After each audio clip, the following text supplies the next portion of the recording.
The Angry Chicken is a production of Amove TV. Bookmark amove.tv for more gaming and esports shows. The Angry Chicken is directly supported by listeners like you via patreon.com/TAC. Everyone, get in here!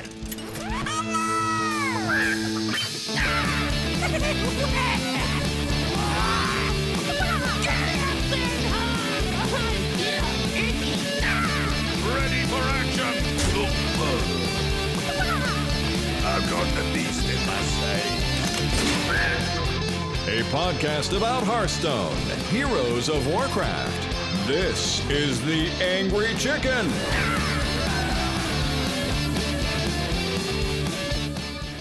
It is the beginning of the end of the beginning for Witchwood. This is it. Follow me forward onto the breach as we finish the Witchwood card spoilers with the neutral cards we have not talked about already. I'm Garrett Weinzerl, he's Willie Dills Gregory, she's Jocelyn Moffat, and we definitely didn't just record a 2.5+ hour episode before doing this episode. No, man, it's been forever. No, and if you're watching on YouTube and you think we're disgusting because we're wearing the same clothes, we're just disgusting. Yeah, that was a lot. And I'm like scrolling through and I'm like, this is a lot. Yes, it is. Yeah, there's no less neutral cards. Nope. Well, actually, technically there are fewer neutral cards than we did class cards, but that's all right. That's all right. Just like last episode, before we just dive headlong into talking about so many cards, let's make sure and thank our patrons over at patreon.com/TAC for supporting us. As always, Angry Chicken, hey, it comes out every Tuesday, free, will always be free, but if you'd like to kick us $1, $2, $5, whatever works for you, head on over to patreon.com/TAC. On this episode, we want to thank Phantom, no last name given, Demento, no last name given, and Darren O. Thank you for your support. And check it out, patreon.com/TAC to support Jocelyn, Dills, and myself. Now, let's do it. Let's roll the Witchwood Card Talk bumper one last time. It says warning on it. I think we should watch it. No, we cannot miss that card. It's too OP. Guys. Nerf it now. It's just hitting me that it should have been Shudderwalk that they showed when they were yelling nerf it now. Like that would have been. I'm feeling better. I'm feeling better about Hagatha after we've seen all the shaman cards. But yeah, but that's not what we're here to talk about today. We are here to talk the remaining Witchwood neutrals, starting in alphabetical order, going through rarity with Cauldron Elemental, an 8-mana, 7/7 common neutral elemental. Also has an effect. It says your other elementals have +2 attack. Okay.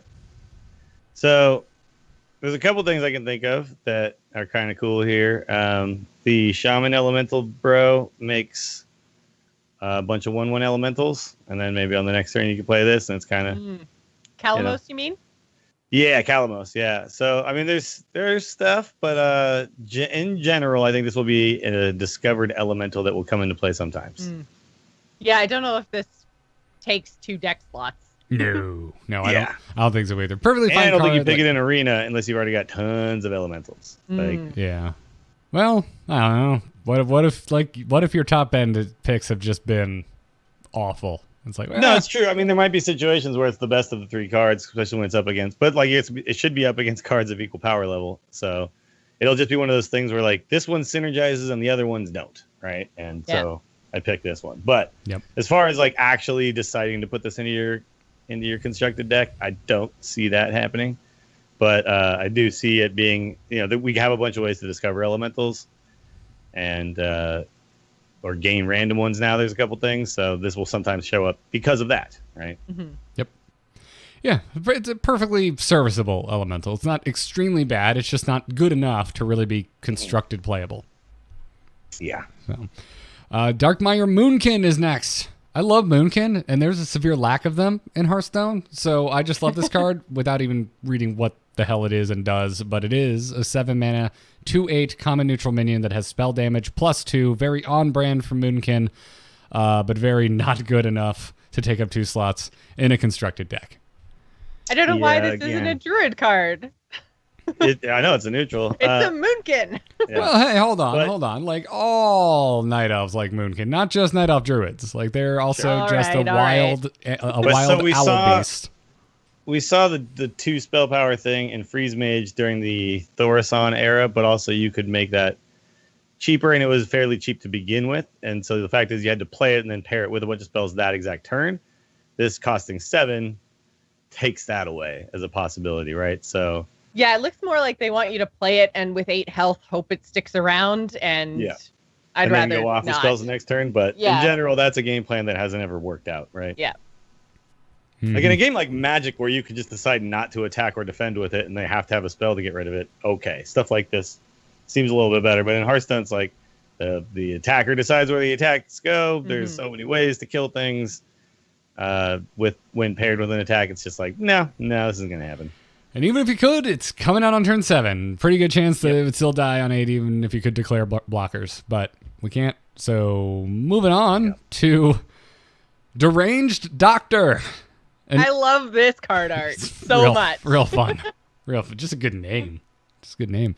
Deranged Doctor is an 8/8 for 8 common neutral minion that has a death rattle that reads restore 8 health to your hero. No. Pretty much, yeah. Again, no. Like there are certainly worse cards, but again, this is just not quite up to the power level that we would associate with an 8 mana card.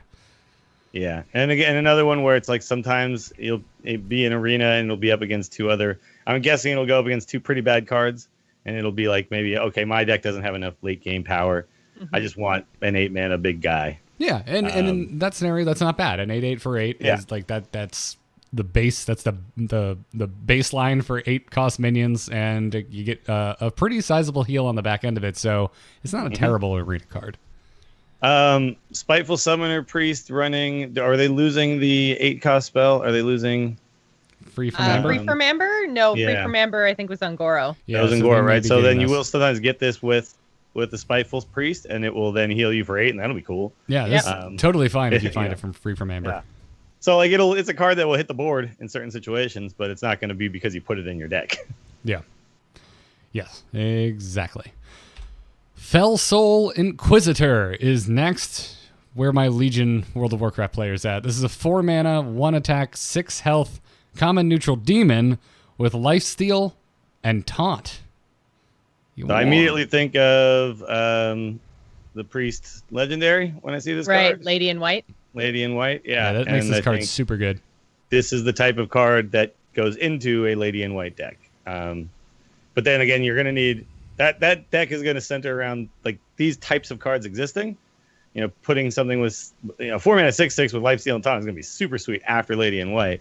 But is it you're gonna okay need as other a ways to 1/4? make it Yeah. useful. Is it Yeah. okay as a 1/6? Yeah. Well, You're gonna need other cards like Lady in White can't be your only activator. You're gonna need other activators, and well, so that's luckily- really the key here. Is like when you put the whole deck together, do these cards work when you don't draw Lady in White? Like, is Yeah. there another way to get these cards to be effective? Inner Fire's not going anywhere. That's true. I mean, yeah, Divine is Spirit true, Inner yeah. Fire is still a thing. So and this is a 4 mana thing with 6 health that you double it twice and you're dealing 24. So yeah, sure. Yep, there's some potential there for sure. Yeah, exactly. Like it's asking you to. This is like a tool in that deck. Like this is you were talking about gas of the engine. This is like gas in a deck, where engine is Lady in White and Divine Spirit Inner Fire. Furious Aten is next. I like the angle on the art of this card. Something I don't think I've ever said before. 7 mana, 5/9 common neutral minion with taunt. Okay. Again, this just seems like arena fodder to me. Yeah, this is just a very vanilla card. Not terrible in arena if you're looking for just something with some body. For them, I mean, you're getting what you pay for. I don't feel terrible about paying 7 for this, but I certainly do feel terrible about including it on purpose in my constructed deck. Mm-hmm. Yeah, and that's fine. I mean, every expansion is going to have a bunch of cards like these, and they always do. And this is just one of those. So, like, there's nothing about this card that's like, I wish they wouldn't make these. Like, no, Yeah. there's a reason for these to exist. Like, limited as a format. These are the types of cards though that really make me wish that we had things like sealed and stuff, and it wasn't only arena that you could end up having these cards become playable. right? Like when I do like drafts in Eternal, I have a lot of fun picking these cards where I'm like, that card is never ever powerful for anything, but I'm like, oh, but it's like a gunslinger, and now I have gunslingers and act like that. There's things like that, and that's what makes me excited about cards like this is more limited formats, and so this always makes me think when we do these reviews, damn, I wish there was more limited formats, you know? Yeah, or even especially just when we get to the neutrals, it's very like arena heavy. yes, yeah. A lot of it doesn't have a huge implication for top tier constructed meta. Yeah. Inferior. Now Titan you will. constructed Here's meta. another interesting thing though, is that Stonehill Defender will be like sometimes you'll find this, and there will be ways this enters play in constructed formats because of Discover. So. Well, back when Discover entered, I think we had a conversation about how it is bringing limited gameplay into the constructed environment, which is certainly cool about Discover. But I'm with you. More ways to play limited, please. Yeah, because like a lot of these cards, they're just boring for us to talk about. But it's like, well, if there was 3 different limited formats, we could be like, well, this one's better in this format and better in this format, and that kind of thing. Yeah, absolutely. Hench Clan Thug is next. This is a 3-mana 3/3 common neutral minion that reads, after your hero attacks, give this minion +1/+1. Seems like a really good rogue card in Arena. I was gonna say, is this ever worth playing in Rogue? Or I guess Rogue, Well, or maybe Druid would be Druid. the other option, Yeah, right? Druid would be the other one. Rogue's So slightly Rogue better. hero power once and attack twice. Druid has to hero Yeah. power both of those turns, and so Yeah, the Rogue. So could- then you could Rogue hero power on 2.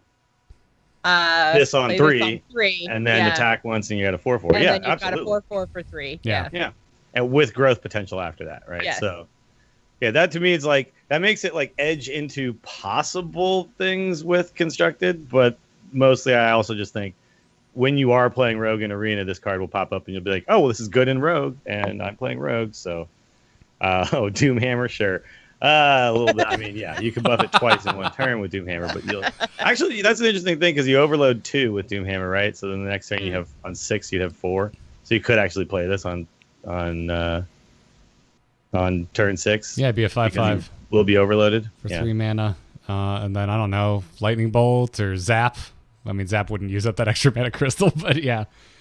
Yeah. But Yeah, I mean this to me is like one of the cards that actually does maybe have a use, and it's worth tooling around with a little bit. Yeah, I agree. Lost Spirit is next. This is a 2-mana 1/1 common neutral minion with a death rattle that reads, give your minions +1 attack. This is It's a death rattle. That's bad. one of the worst cards that I think we've seen.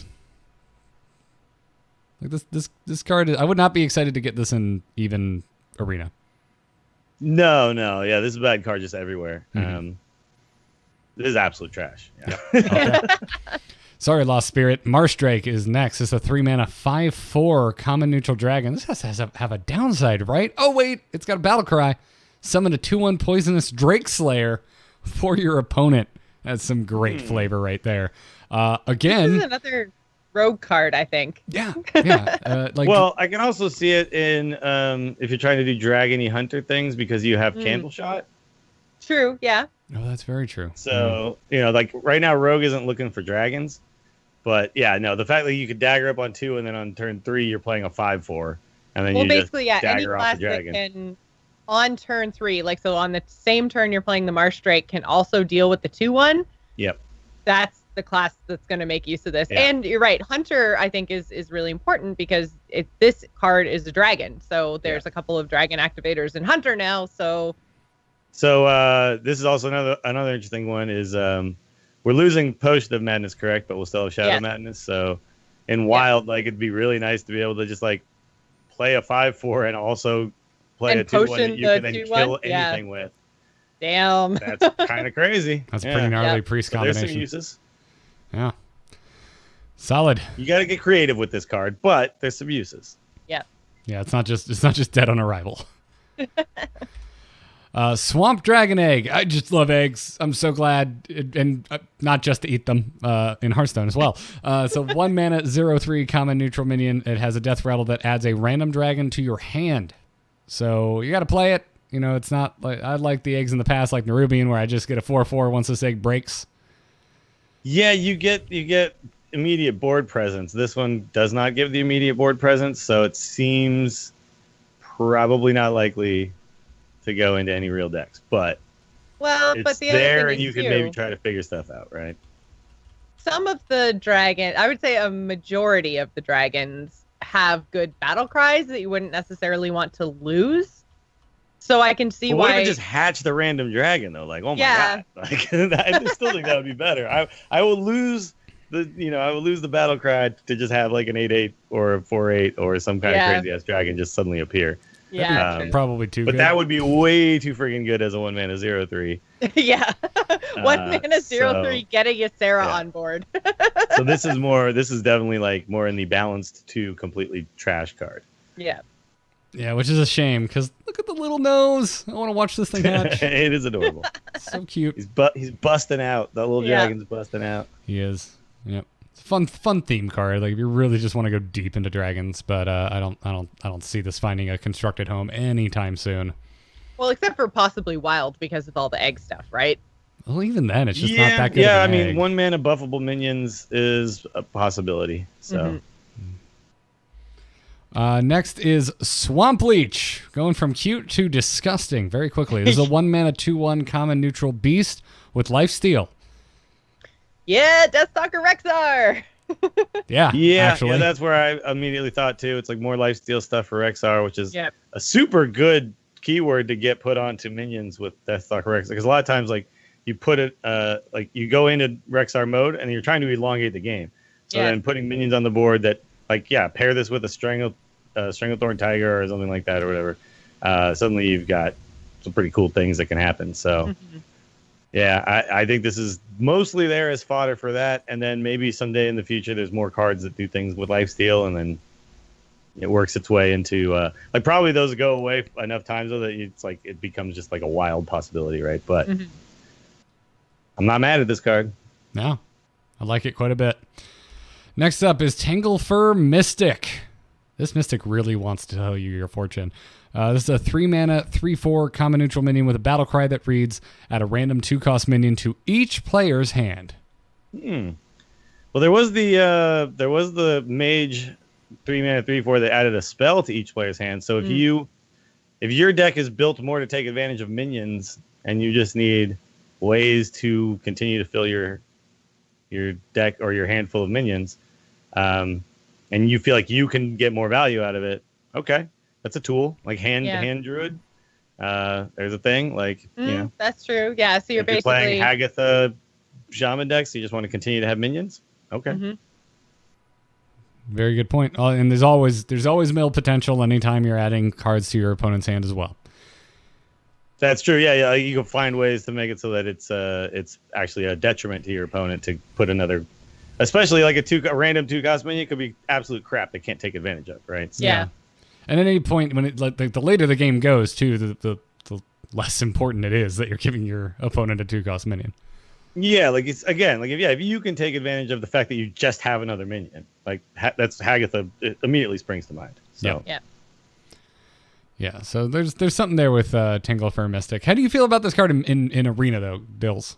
3-mana 3/4s are decent. But it's in the grand scheme of 3-mana 3/4s, it's not one of the better ones, right? Like you have 3-mana 3/4s that buff your existing minion by freaking 3 health. Like that's in comparison to that, like this is just bad. But it's a fine playable card in Arena, I think. Like you won't care so much that the drawback is that the opponent also gets a 2-cost minion. Like you'd just be like, 3-mana 3/4 is a decent tempo play on 3. All right. Unpowered Steambot is next. The last episode, was said earlier, last episode, saying in character, you asked Joss if we had any contenders for favorite art. This is up there for me. I have a soft spot for old rusty robots sitting in fields with vegetation growing on them. And that's exactly what Unpowered Steambot is. So this is up there. This is certainly up there. It's a 4-mana 0/9 common neutral mech. So another mech that also has taunt, which I just love that flavor. I remember when I first started playing Magic and I saw my first wall, which are typically high health creatures that cannot attack. Yeah. Basically what Steambot is here. It's the Hearthstone version of a wall. I've always liked that theming, even though we've never really found a home for them in Hearthstone, but we keep saying Lady in White. I was going to say, now we have one, Lady in White. And then you get a 4-mana 9/9 and your opponent cries. Yes. Yeah, Yes. but it sucks when you don't Yeah. lady and white it. But the thing is, like, I do kind of I like what you're saying about the wall type mechanic in Magic, but the big key element missing there is that it goes back to full health at the end of each turn, so it can just sit there and block minions forever and ever. Yeah. What if we got something like that in Hearthstone? Would that be completely ridiculous? Like if it restored itself to full health, but it never had attack?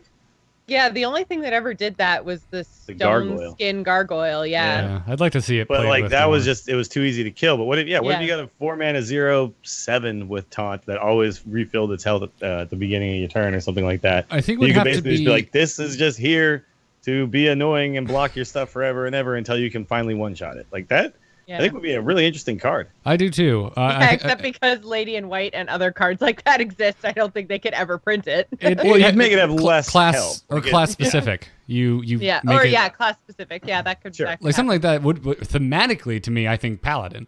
I mean, they are like in the lore, they're a bulwark, right? I mean, they're all about protecting their allies and healing. So why not have some big taunt minion that has no attack at all that resets its life to full every single turn unless it's silenced? Yeah. And the fact that this has taunt means, like, you know, it's not just being a 4-mana 0/9 when you don't get Lady in White. It's also like maybe protecting important minions, right? Yeah. Maybe giving you fodder for cleric heals and things like that. Matriarch So, healing this again for more Sure. 3/3 dragon oh, dudes. yeah. Making more 3/3s and stuff. And then also, obviously, you now get the Divine Hymn. So, you know, it's like just more big butted bodies. Put them on the board Maybe and we then talked do about stuff big with the booty big butts. paladin. Maybe it's big booty priest. yeah, big booty priest. Lady, But I mean, yeah, like anytime I look at a card like this, I don't think immediate trash. I think, okay, like it's no Mogashan Warden. It's like there's the fact that it's like the 9 like means like okay, but you know, Mogashan Warden never really saw anything.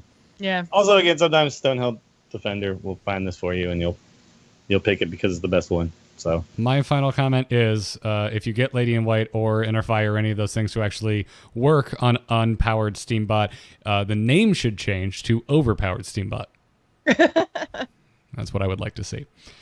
All right, let's move on to Vicious Scalehide, a 2-mana 1/3 common neutral beast with lifesteal and rush. This is one of the best neutral cards I think we've seen this set. Yeah, and it's amazing for Hunter. yeah, Rexar Yeah. is gonna really like this. If you Let's dive can't into immediately it buff again. it, yeah. If you can't immediately buff it, then yeah, sure, you can do some interesting stuff with it. But by itself, it's not going to make very many trades that matter because 1 attack, 3 health generally isn't going to affect the opponent's minions too much. So you're going to have to get this buff somehow. But yeah, getting the frenzy buff on +3/+3 it. thing on it, Yeah. it's going to make it real scary real quick. Yeah. This is not a buff light expansion by any means. You could probably even play around with this in a buff paladin.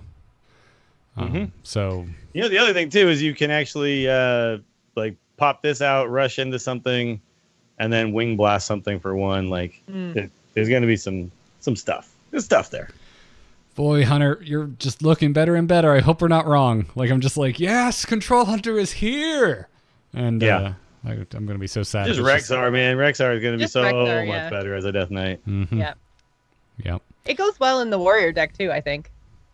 The Rush Warrior deck. The Rush Warrior, yeah. Yeah, Because again, like anything that helps the warrior potentially heal is going to be And good. Warrior and they also has Execute, so it's like I just need another way to actually get do my 1 execute damage going, and so, yep. wow. Yeah. That's true. Walnut Sprite is next, and His art is ridiculous. he could not be Little happier. yeah. Hey. Yeah, he is. He is I'm trying to figure out the correct word to describe him. He is a fan of RuPaul's Drag Race. Big fan. Oh God. Big fan. He could not be happier about going on a hike on whatever trail he is currently blazing. Walnut Sprite is a 3-mana 3/3 common neutral minion with Echo, and it's just the cutest little guy. Look at that He's face. sassy. That's the word I'm looking for. Sassy, yeah. He's a little sassy walnut sprite. Yeah, I mean, look, like Sassy nut. a 3-mana 3/3 isn't good when it doesn't do anything else. But like an arena, like if I just need ways to okay, I have 1 card and I just fill the board a little bit. Mm-hmm. Cool. Yeah. But yeah, it's not going to be very good unless Echo is something you can really take advantage of, right? Yeah, I think this is mostly an arena card. But yeah, I mean, if you're like just starting out in Hearthstone, man, and you're just trying to build like a Zood type deck with just what you have laying around, Walnut Sprite's an interesting card to play around with. Yeah, for sure. Like, I think that's a really interesting thing, and that's why I really hope that this experiment with the ladder ends up actually working, where at the low ranks you're not seeing still just true net decks. Once all these like true net deckers have like always like they never go below 7 or 8 or whatever, and you're in the 25 to 20 bracket, like you open a Walnut Sprite and you're like, I can find use for this. Like, this is a card I can maybe put in, and it feels playable against the types of decks the other people are running, because we don't have a lot of options. So it's that's kind of fun for this card for sure. Right now we're not at that point though, because down to those ranks, it's actually not. It hasn't changed a lick yet. Like we're we're a long ways to go. I got to today explain to my friend who has come back to Hearthstone after I think since GVG, explain to him ranked floors because he didn't know it was in the game. And he was like, dude, that's a great idea. What a great way to do it. I'm like, yeah, we were so happy when they put them in. And then I also told him, by the way, you only go back 4 ranks at the end. He's like, oh my God, dude, the ladder's so much better. I'm like, I know, right? And it was so nice to get to relive that joy. Yeah, the joy of it being changed from what it, the terrible existence we had prior to that. Yeah, at this point, like, I almost want to make, like, I want to make a call out. Like, hey, if you have friends or family that are just getting back to Hearthstone, make them talk to me because it just makes me happy to explain all the things that have happened since they last played. But yeah, it was just put a big fat smile on my face. Moving on. This guy could use a smile. Wormguard, a 7 mana, 3 attack, 11 health, common neutral minion with a battle cry that reads, if you're holding a dragon, gain +1 attack and taunt. I don't think you care as much about the attack, but this certainly seems like a minion that should have taunt. Mm-hmm. It's a little awkward because I think of like Primordial Drake levels of power, and I'm like, this is just nowhere near that. So it makes me think of the Warlock one, Tarlurker. Yeah, the Tarlurker. Yeah. Except that this has a condition on it to get that taunt, and even Tarlurker doesn't see play. So. Sure. If you've already drafted a bunch of dragons, and then you just, like, this card pops up, I could see picking it, but I don't think you actually just shove it into dragon decks, because it's not a dragon itself, so it doesn't feed the whole thing. But, and then it doesn't actually affect the board when you play it, it just is a 4/11 taunt on the board. Yeah. Yeah, this is definitely on the lower end of the dragon synergy power level. Mm-hmm. Yep. It's still not completely terrible, though, because, like, that is a ton of health. That is so much freaking health. But that's true. I mean, yeah, absolutely. It's it is a lot of health, but it's not enough. It's not enough. Sorry, Wormguard. Chief Inspector is next. I just want to watch this guy talk. His mouth looks so weird because he has a dog snout. Anyway, Chief Inspector is a 5 mana 4/6 rare neutral minion with a battle cry that destroys all enemy secrets. You might need this with some of the paladin cards we saw. I mean, sure. Maybe. The friggin' Secret Eater never really took off, and so whatever. It's just it's fine. It's a fine thing. And the thing is like the 5 mana 4/6 body means, I really like that they printed it this way. This means they're learning. Like Hearthstone is becoming self-aware, right? They're not putting coming it to kill us. Yes, one day they will take over. Ben Brode's gonna knock on my door. We're gonna send Ben Brode back in time to put a stop to it. I need your boots, your clothes, and your motorcycle. But this to me is like, this is the way to print this type of card. Is like, give it a body that's fine either way, and then sometimes it does something really cool, right? Mm-hmm. Mm-hmm. So. The flavor text for this better say something along the lines of, "What do you mean Ice Block isn't in standard anymore?" I can tell you exactly what it says right now because I actually have the game open to look at these cards. Ooh. Where is it? Oh, it says, empty your pockets. I know you've got a wandering monster in there. Okay, that's actually really good. Well done. Yeah. And he's like a Worgen cop. Yeah. Stopping you on the street. So he's stopping frisking you looking for your wandering monster. Damn it, Bills. You broke me. All right, next is Lifedrinker. Lifedrinker is a 4-mana 3/3 rare neutral beast with a battle cry that deals 3 damage to the enemy hero, restores 3 health to your hero. Nope.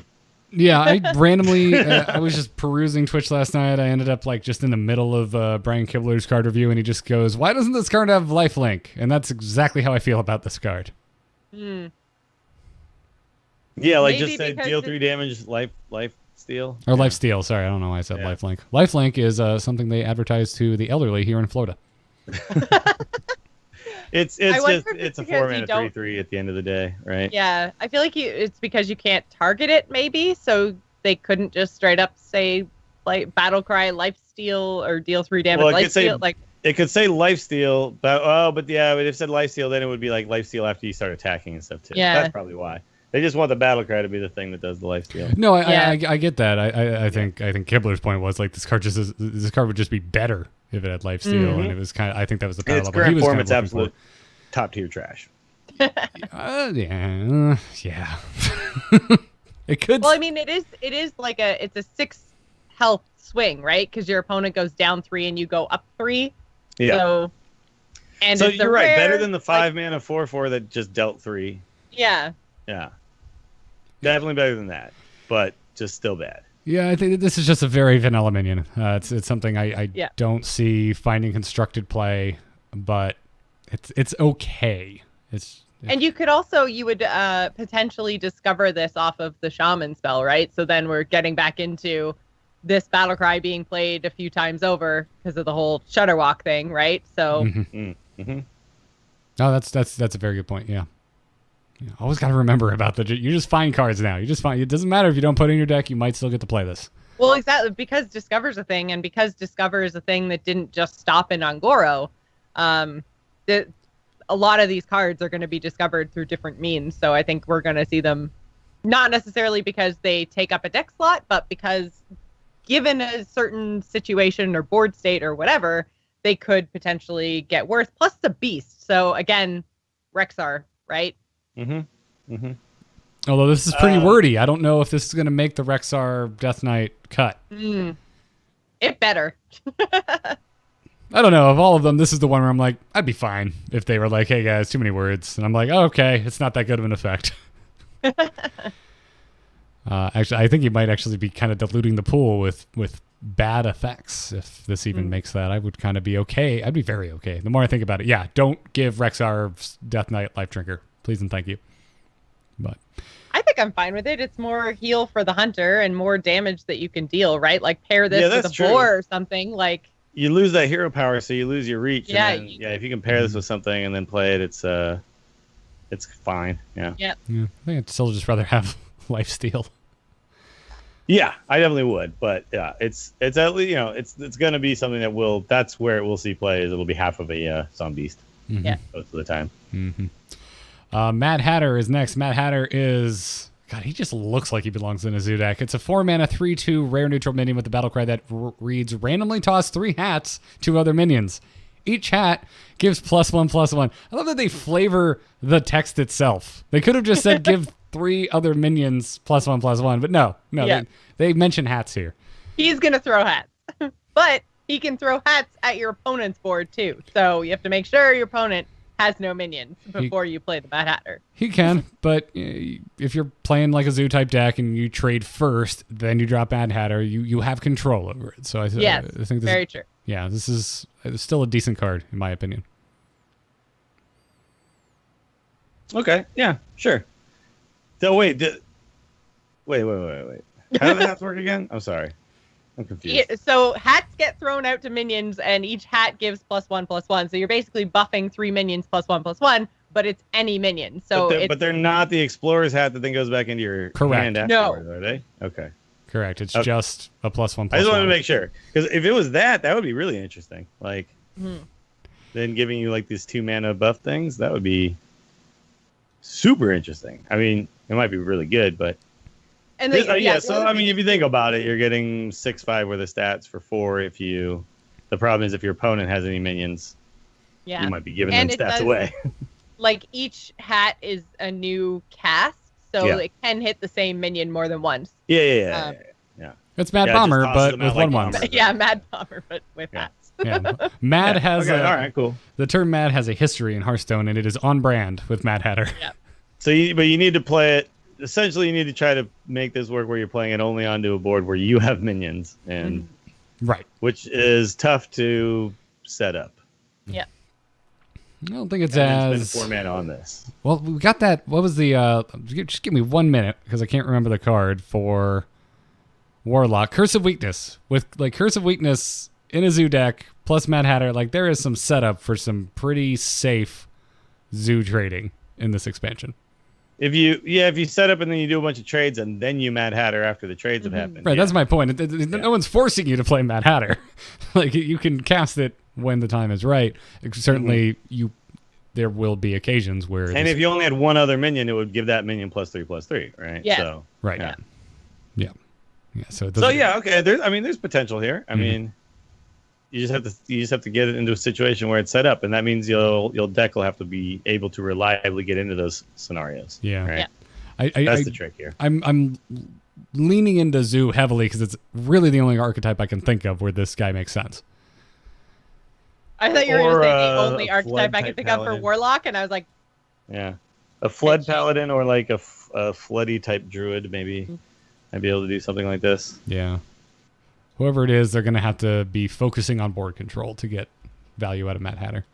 Yeah. Night Prowler is next. Night Prowler is a 4-mana 3/3 rare neutral beast. It also has a battle cry. If this is the only minion in the battlefield, gain +3/+3, and then follow it up with a Mad Hatter next turn. the thing is, it's the only minion in the battlefield, not the only minion on your side of the battlefield. So Yeah. I think this is going to be really hard to actually get the +3/+3 buff. I mean, if you do, it's a 6/6 beast for 4, which is really good. But yeah, I don't think that this goes in decks naturally. This is something No, and- you hope you discover at the perfect time. Yeah. It's tough to get situations like this in Arena where the board is just clear. So it's one of those cards that just it's like remember the 4-mana 7/7 that could attack if it was the only minion? Yes. Yeah. Eerie statue. Yeah. The statue guy. Yeah. Yeah. It's like, okay. If you could do like some Doomsayer setup for it, maybe. Oh, that's true. Yeah, Doomsayer makes this a lot more attainable. That's the only way I can really see to set this up reliably. But most of the time with Doomsayer setups, you're setting up like things that kill your opponent, and this would just be like putting a 6/6 on the board. So Yeah. Yeah, but again, now I want to wave the flag of this is the turn of the standard year. Every deck is losing some pieces, even if it's going to stick around. So maybe there is a control deck that runs Doomsayer that's missing some pieces, and it's just like, well, maybe Night Prowler, maybe it works. But I feel like I'm reaching. yeah, okay. Scaleworm is next. A 4-mana 4/4 rare neutral beast. It also has a battle cry. If you're holding a dragon, gain +1 attack and rush. Potentially in Hunter, if Yeah. that Hunter Dragon thing works out. Every, Hunter Dragon control-y stuff. Now I want Dragon Shaman because of Shudderwalk and because so many dragon synergies are battle cries. This is an awkward one because if this goes into the Rexar pool, it's like actively bad Yes. because you're not holding a dragon. Again, it's very Well, wordy. unless you haven't played Emrys yet. Unless you're a holding on to dragon her. Rexar hunter. Yeah. Are you playing Emrys? Maybe. I feel like we talked about this card already. Maybe I'm wrong. Talked about I with just don't think it's Emrys very or good. Scaleworm. Yeah. Yeah, this one's odd. I'm not sure it's. I don't think a 5/4 rusher is good enough, and it's not even guaranteed to be a 5/4 rusher. Mm-hmm. Witchwood Piper is next. 4-mana 3/3 rare neutral minion with a battle cry that reads: draw the lowest cost minion from your deck. She's This very card's clearly a satyr and not a demon, and that makes me upset. You say satyr? I always said satyr, but maybe I was It's- wrong. Maybe I don't know. I hate being that guy, but Yeah, I it's don't definitely Satyr. It's this card is interesting though because you could just have like a Malagos and just be Yes, like, this if goes it was in the like only an other all spell minion, deck. Yeah. yeah, it's just like now I'm doubling my chance to draw my Malagos, right? Like, I feel like any card that targets a draw is always something to watch out for. Always something that could potentially be part of really interesting decks, right? Like Stitch Tracker is like I'm still kind of waiting for that to like find its moment, but it's still always one that I'm just gonna like watch out for, right? And I feel like this card is like what Barnes always should have been, is like draw something from your deck, but you still have to play it instead of like pulling stuff out onto the battlefield. Like this feels a lot more balanced, but in the right deck could be super powerful. Yeah, exactly. There needs to be a targeted draw, man. I'm always like, okay, let me start. Let me put my scientist hat and goggles on here and let's go to work. Yeah, man, freaking! I feel like it was not that long ago that we were on the show saying, "Oh man, there's so much. Search your deck for a certain card, grab it, reveal it to your opponent, add it to your hand, or play it in Magic the Gathering. There's so many ways to search your deck, find a specific thing. When is that coming to Hearthstone?" And in rapid order, we have gotten Hearthstone's spin on that across many cards. Mm-hmm. Yeah, even in this set, we got quite a lot of targeted draw. We got draw rush minions. We got this one, draw lowest cost minions. We've got draw elementals, like all kinds of stuff that's pulling straight from your deck. So we're about to talk about a drawn elemental. Yeah. I like Witchwood Piper. I think this is a strong card, like you said, Dills. It could be extremely dangerous. Just there's always that potential when it's this specific. Which is funny to say because it's like it's not that specific, right? It just says the lowest cost minion, but that if you build your deck a certain way, it can be extremely targeted. This is a more interesting deck building challenge to me than something like Keleseth ever actually turned out to be, right? Mm-hmm. Yeah. You've also got some interesting stuff here where this card is an even cost, and everything kind of has to be talked about in those types of terms right now because of Gen and Baku. Yep. So it's like if you can find the specific low cost even minion, that's even more like refining it. So yeah. Well, I would like to try playing with this card. I feel like it'll be hard in the odd and evens to do that because you just have so fewer cards to choose from. So, but that's just again, but you can just put nothing lower than something super powerful and just be like, okay, if I draw that card, that's the one I was looking for. If I don't draw that card, but I draw this card, I find that card, right? And that's true. My specific card. Yeah. The thing is, the problem with that scenario is you probably can't play two Witchwood Pipers if it's like a Malagos, right? You put one of these in and then you put a Malagos in. It's kind of like the Hunter thing with Barnes and only Yashiraj, right? You just put that in. You could play your Witchwood Piper, draw your other Witchwood Piper, play it the next turn, draw your Malagos. Witchwood Piper, and then find the thing exactly. So it would be delayed by one turn. To actually get it, right? It'd be delayed by one turn, but still. That still works. Still pretty solid, and you're doubling your chances to actually get a Witchwood Piper into your hand. And the first cast would just be a 50-50. After that, there's an argument for that. Well, no, it wouldn't be a 50-50 because it's not draw a minion. It's draw the lowest cost minion. So you would, if you had Malagos and Piper, you would draw the second Piper, which then would draw Malagos. So important distinction. Yeah. I am dumb. Baleful Banker is next. I don't want to look at this guy. It's a 2-mana 2/3 epic neutral minion with a battle cry that reads, choose a friendly minion, shuffle a copy of it into your deck. They showed this on stream with the Shutterwalk and it was insane. Yes, that feels a little memey. It feels like that deck went a little too hard into the Shutterwalk territory. But again, if Witchwood Piper has a chance to pull this, I don't know. With this very specific ways to find your cards in the game that exist now, this is another one where I'm like, well, maybe there is a place for this. Mm-hmm. Dills, I think you might be muted. Oh, sorry, I was muted. I also look at this card and I think of things like Reno Kazakis style decks where,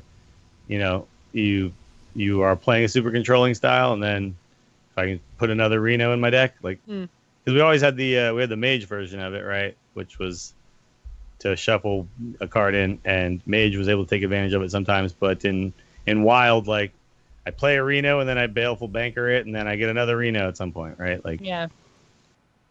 Also, in decks that are trying to fatigue you, putting more stuff into your deck is always a thing. So, this seems to me like a card that's like just earmarked for Wild, like right out of the gate. This is such another option for Wild that people can actually take advantage of. Yeah, and any way to get more than the amount of copies the game lets you start with in your deck into your deck has always had potential for extreme power. Mm-hmm. Yeah, yeah, like you said, this card and Witchwood Piper just seem to like go hand in hand as like cards I can do cool things with. Yeah. Next up is Mossy Horror, looking like it's coming straight out of Monsters Inc. This is a 6-mana, 2/7 epic neutral minion with a battle cry that reads destroy all other minions with 2 or less attack. So this is the one we were talking about in like paired with the potentially Warlock card. Curse right? of Weakness, yeah. Yeah. This is, yeah. So, this isn't a Warlock card in its own right, but it exists. Warlocks can get it, so yeah, you are. They can build their own priest combo. Well, I was going to say, or potentially Priest and Wild, right? Yes. Yeah, because they're losing Pint-Sized Potion. So yeah, it's an interesting effect. It comes out late. You're going to have to most likely combo it by that point, which I think makes it fine, right? Like the fact that a lot of times you look at something like this and you're like, well, it's not really a 6-drop because I have to combo it with something else. But if you're comboing it with something like Curse of Weakness or Pint-Sized Potion, that's fine because you're probably clearing the board. Yeah. Yeah, this seems like a card that just it just has a lot of potential to be an awesome counter to aggro, and then also has some combo potential as well. So it's this I find really interesting. It's a really good neutral likely tool. a one of in control decks if there's a lot of aggro around. Yeah. That's what I was gonna say. It's a good neutral tool. Like depending on how the meta goes, Mossy Horror's power level goes up and down. Yep. Yeah. So I like that type of design. Again, and it doesn't say destroy all other minions with 2 or less attack and gain +1/+1 for every minion killed, which is what we would have seen out of crabs and stuff. No, I know. Just give it a somewhat decent but not OP body for its cost, right? Like it's a bad body for its cost, but it's actually a really strong effect. It can go in your egg design deck. of this. That's a good idea, chat room. Leon, egg activator. Play a whole bunch of 0 attack eggs and then play your horror and pop all your eggs. Oh, and horror your own eggs? Yeah. Just do it in Wild because that's where the good eggs are. Yep. That's where the good eggs are. Yeah, man, there are so many lessons learned on display in this set, and I really dig it. I like the direction of the game a lot. Again. Well, and it's nice. A lot of things seem skill testing and not overpowered, which is great for the first set of the year because these cards are going to stick around longer than anything else we see in Year of the Raven. So I'm glad that they play on the fair side instead of making super crazy things. Super crazy things belong in the 3rd set, not the 1st set. Yeah. Yeah, and I'm a little concerned. I am a little concerned though that we're not seeing anything that makes cube lock and all that stuff like Worse. less. Yeah, we're not seeing any Void Lord That's the one thing I'm concerned about going into this set, but I like all the cards I'm seeing. I'm like, if that didn't exist, I'd just be like, oh my god, this is freaking awesome. Look at all this cool stuff. Yeah. Too bad Mossy Horror doesn't say destroy all other minions with 3 or less attack. You still have to contend with all the Void Lords. But I'm Void hopeful Walkers. that it's going to end up being okay. Like, Yeah. I'm hopeful that Warlock isn't going to be as crazy as we are kind of expecting. Yeah, my defense for control and cube Warlock has been that, I have a pretty good win rate against it. That's a bunch of archetypes that have very good matchups against it, but I don't think a lot of those archetypes are sticking around, and that is a big concern. And you're right. And if nothing else, they could have added valuable silence, because that's the way around Void Lords right now, and that's the way around cubes right now. And we haven't gotten any new silence, have we? No. None whatsoever. Yeah, so that is, if there's one concern I'm walking away with, it is that. Like, I don't mind playing Control Warlock, but I don't want to feel like I'm forced down that road if I want to climb in the early days of this set. I'm just not. To be fair, I will try it out because you got King Joffrey, but Lord Godfrey. God damn. See, I thought you were making the joke on purpose that time. No. It's I'm still learning names. Yeah. You need a Tyrion to come smack you out of that. But I will be playing around with like that archetype as well, just to see like how these new tools really do affect it, right? Like, but like the first few days, it's just try everything, see what sticks, see what's fun. Well, I've already hit 5, that's my favorite so I'm part of good. any expansion, day one. Yep. Yeah. Like I refuse to ever start like end of season below anything other than 5. So next season, if Warlord is it, I guess I'm playing Warlock, but I'm already 5, so we're good. I'm gonna do the same thing out the gate. Yeah, you can just mess around. Yeah, it's just do the mess around. Let's move on before I get even weirder. Been doing this a while. It's been a long day. To Sanbinder. Sanbinder is a 4-mana 2/4 epic neutral minion with a battle cry that draws an elemental from your deck. There it is. I believe this is our last targeted draw. No, it's not. Actually, the last card we're going to talk about today is a targeted draw. But, so, yeah. As we mentioned before, targeted draw, potentially always awesome. There's power there. Yeah. It always depends. The problem that I see with it, though, is that elementals aren't necessarily powerful on their own. They're powerful in conjunction with other elementals, yes, right? And Sanbinder is not an elemental itself. Yeah. So you're breaking your elemental chain by playing this, which could potentially be bad. It also could potentially not matter if there's... Yeah, and like if there's like a standalone super sweet elemental that allows some combo to happen, then like I see this being super cool. But the problem is that basically you run this in a deck full of elementals because elementals kind of need to have a lot of elementals to support them, and so you're basically it's like a 4-mana 2/4, just draw a thing that you kind of want, which is elementals.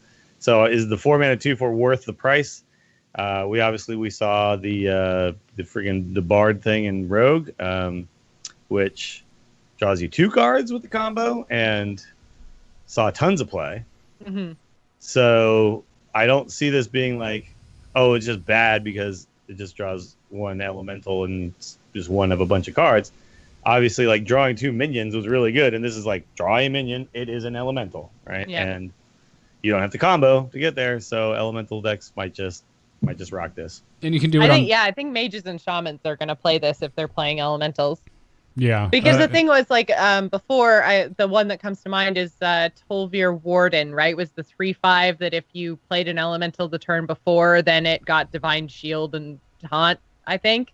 And the reason that one wasn't great was because you were breaking your chain and not really, continuing your elemental synergy. This doesn't continue your elemental synergy, but ensures that through the mid game you will be able to start the elemental chain. So I think the draw mechanic is just worth so much more than a minion buff on the board. Yeah. Before anyone tweets at us, it's Stone Shaper. The Warden is the hunter one that looks exactly the same. But yeah, you're not but wrong. You know the card I'm talking about. Yeah, though. I mean, yeah, your point stands. There is no guarantee of getting another elemental on the back of that. Right. I think it's okay. The big reason for me, the big reason I think Sanbinder's most likely going to see some play is that Firefly isn't going anywhere. So you're going to have your Fireflies to start your chain. They then generate a Flame Elemental. A lot of times you end up holding that Flame Elemental just to fill in the gap when you do miss that Elemental. So you can cast Sanbinder on 4 or on 5, drop that Flame Elemental, keep the chain going. Okay, so I'm looking at this. There's a couple of like targeted draws that might actually be worth running this. Lyra is an elemental, right? Lyra's an elemental? Yes. I don't know if I ever realized that because she's never used as an elemental. Ixlid Fungal Lord, enables some combos. It's an elemental. So if you're playing like Wild Coon Malagos stuff, and it's like this is guaranteed to draw one of my combo pieces, right? Yeah. Yep. Like guarantee the combo piece draw. Grumble World Shaker that just returns other minions to your hand. They cost 1, so you get those battle cries again. So if you play that, and if you're playing that with Shudderwalk, where you want more battle cries, so like there's potential there. Maybe if you have some Alakir combo, Alakir's an elemental. So like there are a few standalone elementals that could maybe want you to not run like as an elemental deck, but just this to find that specific card, right? Yeah, it's possible. Yeah, I think Sanbinder's just good. That's my TLDR on Sanbinder. Just good. Splitting Fester Root is next. It's like they just made a bunch of Nightmare Groots for the set. It's an 8-mana 4/4 epic neutral minion with a death rattle that summons 2/2/2 splitting saplings. And then I think the 2/2 splitting saplings, then when they die, summon 1/1s. I did not know so that. it's like it keeps breaking down into more and more dudes. That would make a lot of sense. That would make a lot of sense because I'm looking at this like that's just bad. But now I'm thinking, okay, so then we've got basically like the stickiest of sticky minions here. Yeah. So if you have a deck that just needs that's exactly what minions on the it board is. so you can do buffy things. Yeah. Okay. I think this is a card to play around with. I think there's potential here. I just found the art for it. So yeah, you are 100% correct. Splitting saplings summon 2 1/1 wood chips. Damn it, Hearthstone! You're really getting to me. The first turn you play it sucks because it's a 4/4 for 8. Yeah. But then it's just like, okay, now I know then it never I'm gonna goes have away. minions on the board. Yeah. You can get this from Free from Amber or Spiteful Summoner pulling Free from Amber. Well, not pulling it, but you know what I mean. Triggering its effect off of Free from Amber. That is true. That's interesting. I don't see a world where I would put this in my deck, but it's cool that it exists, and I may randomly find it.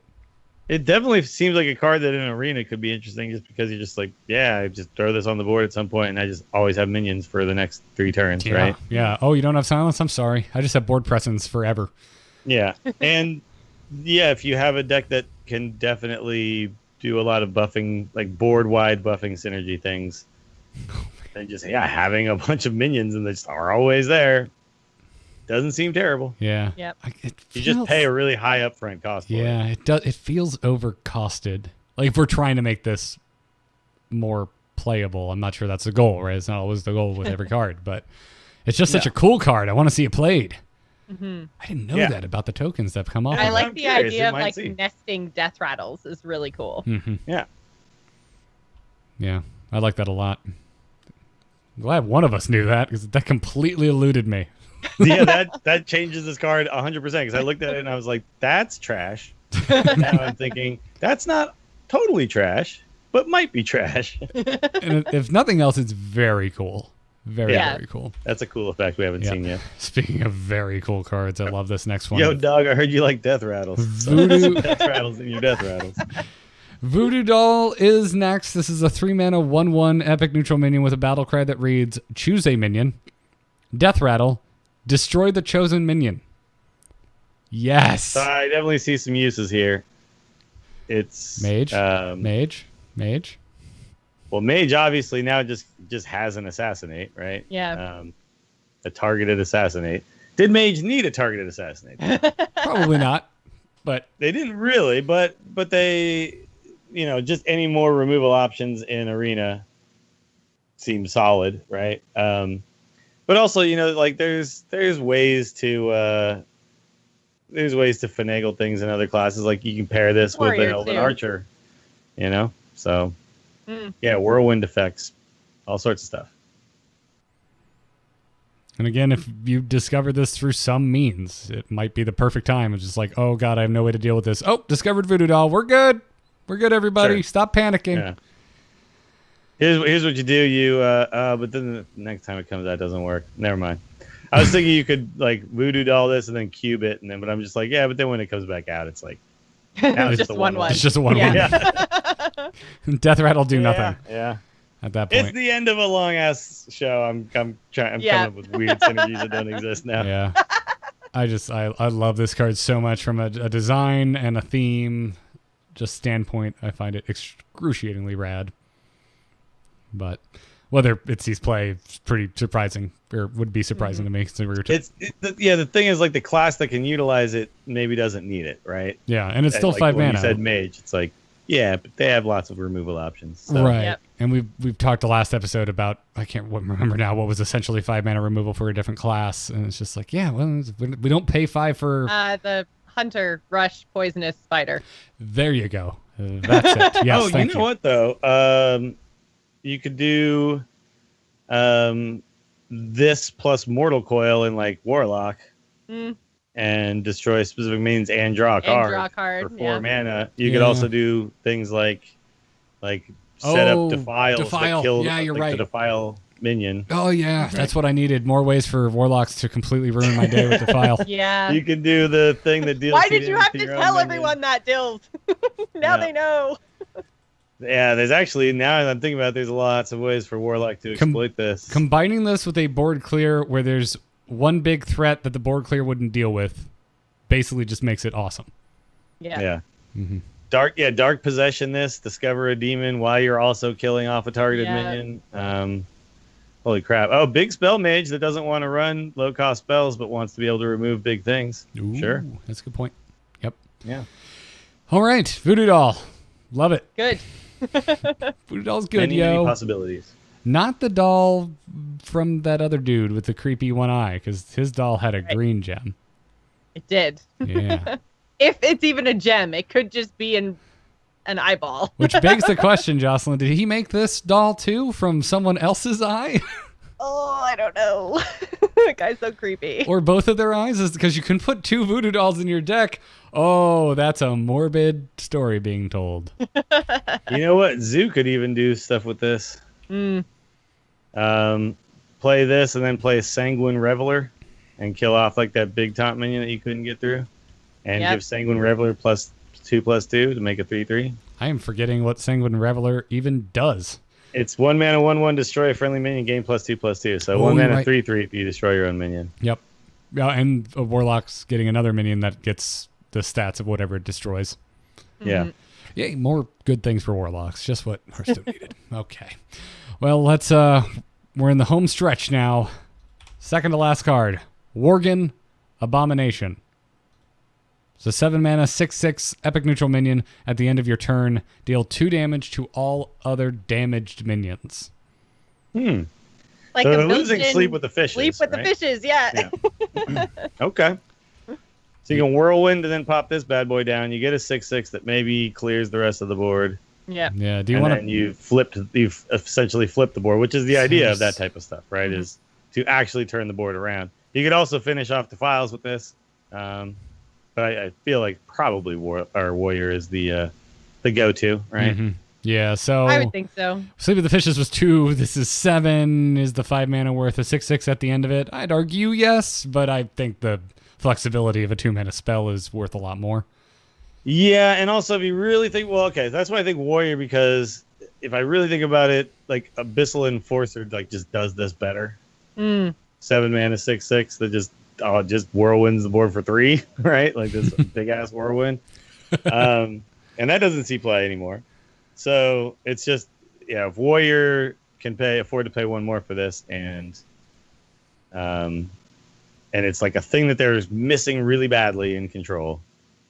The thing is that they might not just need it at all, and they might just go back to being like Brawl, Rush type things, and then this isn't really a part of the plan. So, Yeah.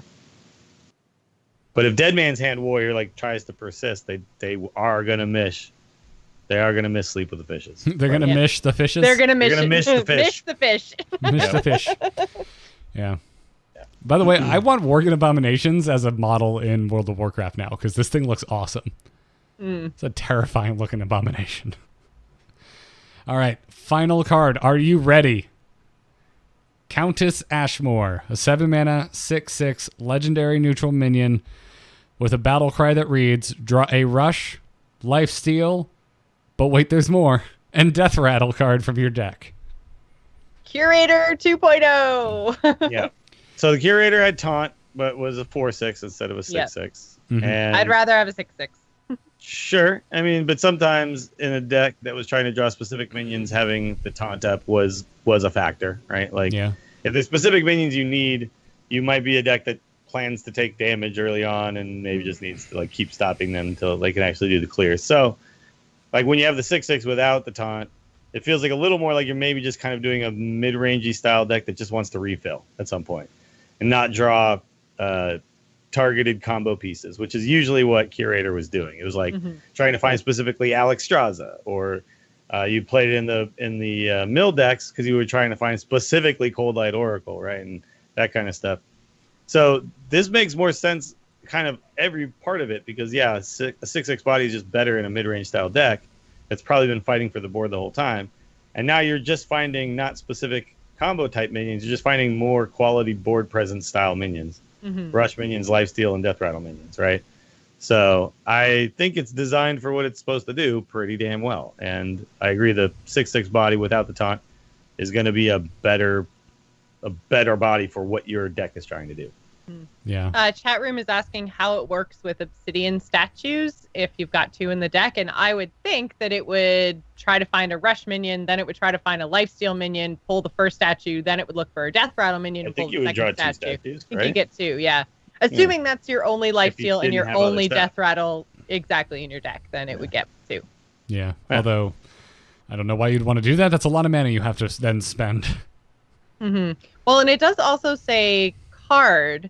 So, like, you can do spells too. You can get your lifesteal spells would be drawn too, essentially. Yeah. And death rattle weapons. Yeah. Yep.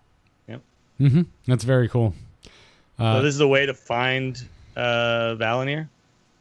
Yeah. Yes. You know, it's a way to find and think about what Paladin can do with lifesteal stuff. It seems like a card that definitely has a lot of potential, but it feels to me like I look at it and I just think mid-range. So if a mid-range deck is actually like a viable deck, this is just a fantastic way to like just refill your hand. That's one of the things that mid-range struggles with, right? Because they're just trying to play on curve the whole time, and they usually don't expend tempo in favor of draw. And so at some point you kind of have to find a turn where you can do it, right?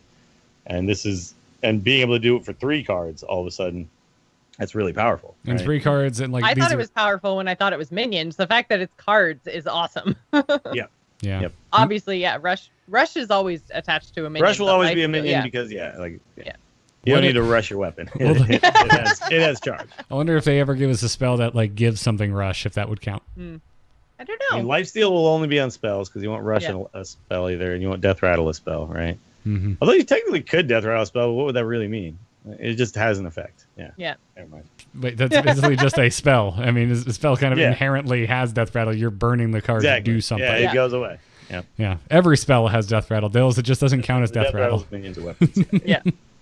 Yeah. So there's just like it just depends on if a mid-range style is a viable style in this because we haven't really seen a lot of it in the last metagame, right? Yeah. Yeah, I think mid-range minions. Mid-range seemed to be a little bit more supported with this set than say aggro.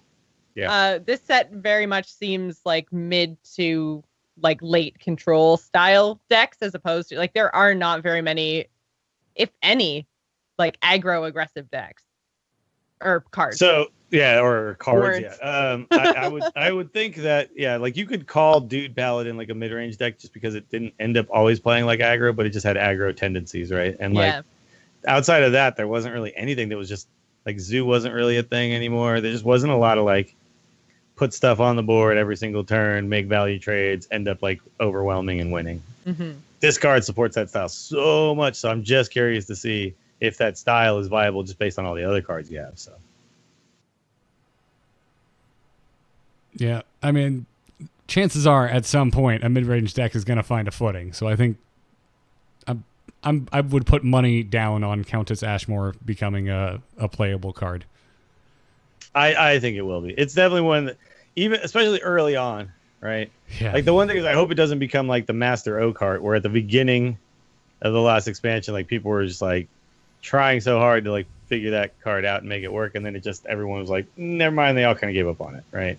Yeah. I think there's going to be a lot of I think that Rush and Lifesteal in particular, like Death Rattle obviously has been supported for a really long time, but I feel like Rush and Lifesteal got a lot of help in this expansion, so I don't feel like what Countess Ashmore asks me to do is that big of a cost, whereas like Master Oakheart was just such a build around card. This seems more like I can probably, even if I only pull 1 or 2 cards off of her, that's probably fine. So I think that she's just better. I don't think she has a huge cost to have a powerful effect. Yeah. Like we didn't see a lot of curator towards the end of this last expansion, but we definitely saw curator throughout its lifespan as a card. And yeah, and I think a lot of that comes down to the keywords that is drawing off of. Like Countess Ashmore, those keywords, they are for this set. They are for this standard year. Rush didn't exist until now. Lifesteal is relatively new. Death Rattle is the only old thing on here, but we're getting a resurgence of Death Rattle with Witchwood. Whereas I think as the older curator got, the fewer of the keywords that curator drew you were being added to the game, were being used, or they were being used in different ways where it wasn't a mid-range deck. So it's just like this is it's like a Hearthstone reprint in a certain way, but it's an update for this standard year. So I like this card a lot, and like it's in a certain way that almost makes it sound boring, but like no, I don't care. Like Curative is just good. I think Ashmore is just good with updated keywords. So and it keeps, because it's cards and not minions, it keeps that a little bit more flexible. So you don't have to have a very minion based deck, or like target your minions. You can just target your death rattles and stuff, and I just think that it makes it a little bit more flexible in a good way. So yeah, I like it. And she looks like Maleficent. So yes. Bonus points for more Disney She's references. totally a dragon in disguise, right? Like, this is another card that you could have given the dragon tag, and I would have been like, yep, I can see that. Like, she has the same headpiece as, like, Alexstrasza in her elven form. She's like a dragon furry. She wishes she was a dragon, but she isn't, and she just made likes to cosplay as a dragon. Yeah, she just made herself a sweet head crest. She's cosplaying as a long lost dragonflight. All right, we did it. I feel like we should have had champagne or something for this. I know. Oh well, well done all around. Can we high five through the internet? Good job, Dills. Good job, Jocelyn. Go team. Woo! This was a long day. It is now. I need to get some food in my belly o'clock.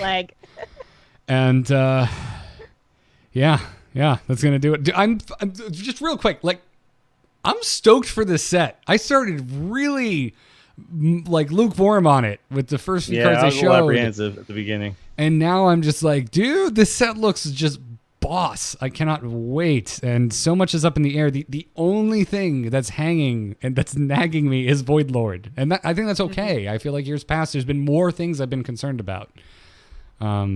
Yeah, and look, if that is the top tier deck, then we will just target it, and it won't be, I think. You know what I mean? Right. Like, yeah, that's a good point. Yeah.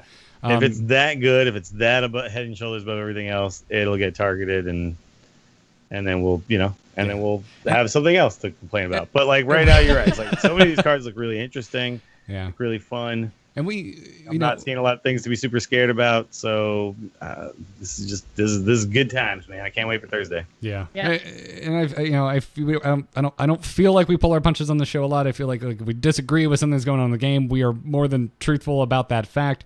But again, back to the Void Lord thing, like even if it is that bad, not only can we target it and just oppress it, Team 5 will probably do something about it if it really is that oppressive. They have in the past. Yeah, they've definitely shown that they're not scared of that kind of stuff anymore. Whereas at one point they might have been a little bit. Now they're much more willing to just kind of go for it and make the changes. And we can expect, whether it's Void Lord or not, that about halfway through the set we will get those changes. We will get some stuff. Yeah, that's just how it works now. And so we got our two meta games, right? We get the initial one. Well, we get like the initial week of just insaneness where you don't know what the hell's going on. Then it starts to settle, and then you get like a month of you kind of get a little bit samey, and then changes happen, and then you get your kind of like final stretch, right? So yeah, I like it. I am very ready for this expansion to get here, and luckily I only have to wait one more day. So granted, it's on a day I do another podcast about another Blizzard game, so damn it. But whatever the case is, this is going to wrap it up. Thanks again, patrons, for supporting us. If you like this show, if you get some value from it, head on over to patreon.com/TAC, whether it's $1 an episode, $5 an episode, whatever works for you. It really does go a long way to support the three of us and help us keep making the show the best that it can be. Huge thanks to our producers, Declan H., Michael N., Sean C., Johnny S., and LVE. Thank you so much for your generosity. Check out the whole back catalog of Angry Chicken episodes at emove.tv. Our good friend Chris has finally caught up. He listened to every single damn episode from episode 1 up until now. That is quite the feat. I don't recommend everyone go and do that. But if you want to dabble in a Hearthstone time capsule, it is there for you. But around the table before we go, Dills, where can everybody find you?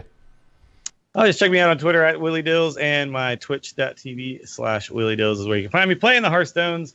I'm scheduled to work on Thursday. I just realized so I'm going to have to figure something out here because that is not a day I can go do anything else but play Hearthstone. So I'm on it. You just got the job, man. You just got it. Yeah, you can kind of just assume that I will find a way out. I will be here on Thursday. If it releases, I'm feeling so sick. Yeah. Oh man. Yeah, you do the thing where you set it up like on Wednesday, and then you Yep. You know what's really good to do before you call in sick to your work is talk about it publicly on a podcast. Yeah, you should do that. You should definitely do that. Hey, everybody, timestamp this and don't do anything with it. But if you want to, mildly blackmail Dills, now you have a way. Now you have a way. As long as it releases at a reasonable time of day, the closer we get in the evening, the worse it is for me because I'm into the Nexus prep. But hopefully we can get together and do some type of co-stream like we have in the past. But the Thursday release dates, while awesome because it's like, yeah, time for the weekend, let's go. Kind of rough for the three of us to actually meet up like we used to. Mm-hmm. I feel like in general they've been launching around kind of like noon our Eastern. So as of right now, that's perfect for me. So yeah. Hopefully they stick to that, and hopefully Dills, you come down with a terrible illness. I'm already starting to feel it. Oh, I bet you are. Oh yeah, your throat looks sore from here. I can really see it. You should do the stream with like one of those, like the ice packs on your head and a thermometer sticking out of your mouth the whole time. Yeah. Hi guys, we got a blanket over you. Yeah. I'm gonna open some packs. Joss, you also do all kinds of stuff besides Angry Chicken. Where can everybody find that? You can find me on Twitter and Twitch. I'm at Joss Plays. Since this is coming out tomorrow, that means that today I will be doing a Get Nailed stream for Witchwood. So if you guys have any interest in hanging out, chatting with me, asking me questions, and watching me do crazy nail art, then that's going to be streamed on Twitch under Creative on Wednesday. So come and check it out. Get Nailed with Jocelyn, everybody. Exactly. I'm Garrett Art on Twitter. All of the podcasts I do can be found at amove.tv. Check out Into the Nexus right now because, I don't know, Decker Kane, you might have heard of him, got announced for Heroes of the Storm. And if you want to hear more about that, you should definitely be tuning in. We're also having members of Tempo Storm on the show this week. So go give that a listen. Other than that, check out my graphic design portfolio at nomoonart.com or go to nomoonart.com/lessons if you want to book me for lessons. That's going to do it for this episode. That's going to do it for Witchwood card reveals. We will see you next Tuesday for our first post-launch episode of The Angry Chicken as we usher in the Year of the Raven. But until then, Happy New Year and job's done. Job's done. Job's done. Yes! Woohoo! Shots! All right. Yeah. I actually made myself a Manhattan during that show, so that was nice. Oh, that sounds really nice. I could That go. was smart. I think I have just enough not Sazerac. I think I have just enough rye left for a Sazerac. Ooh, So fancy. I need to re-up on my my Rittenhouse. I think I go through Rittenhouse more than anything else. Stuff is good, man. It is. I missed the whole Deckard Kane thing. I'm gonna have to do a little video watching. That's news. awesome. He does a Lore-nado. Yeah, his I two wanna heroic. NATO. His for that. first option for heroic is called Stay a While and Listen. He tells a story and it puts you to sleep. Yep. The second one is Lore-nado and he throws a tornado full of books and scrolls at you. Yeah. Huh. It's great. That sounds cool. So if you remember, there was, I think it was like 2009, there was a Diablo April Fool's Day for the Archivist. Lore-nado was an ability in that April Fool's Day joke, and I was just like, holy shit, they made Lore-nado a thing! It was very fun. Wow. It's super cool. Yeah. All right, well, I'm out of here, guys. I'm gonna eat some food. I will Yep. talk to everybody later. See And ya. we'll connect on Thursday if we can. Yep. Chat room, you've been friggin' awesome. Thanks for sticking it out with us. Bye.